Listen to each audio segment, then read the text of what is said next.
箱から開けてみました。こんな感じですね。さあどうなってますかね。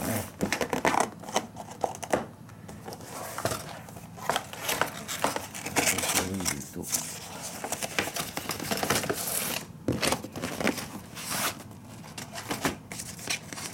建設設備。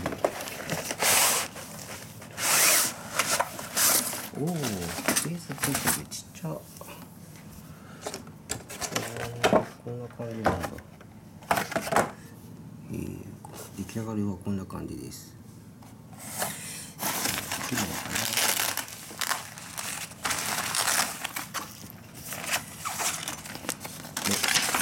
取説。うわ、これか。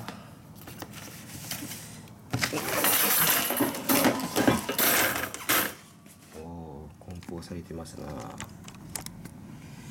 綺麗にできるかな。これ天板か。これで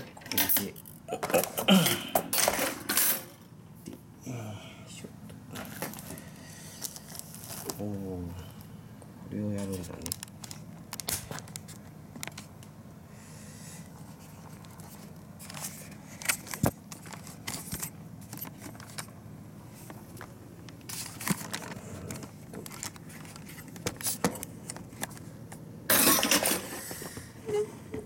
この字か。す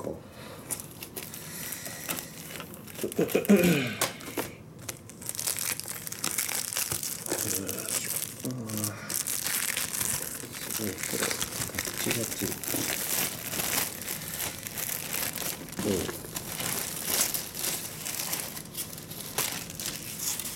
2枚貼る。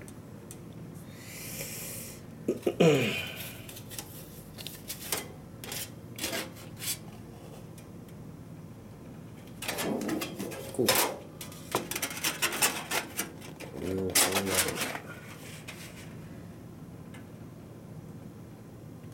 で、これ慣れないとできないね。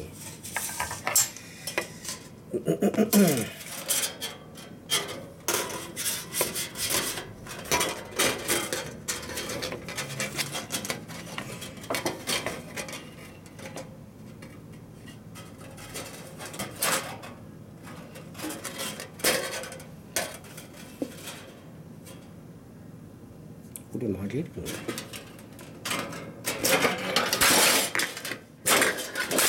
マジか。これは練習だな、練習。意外と難しい。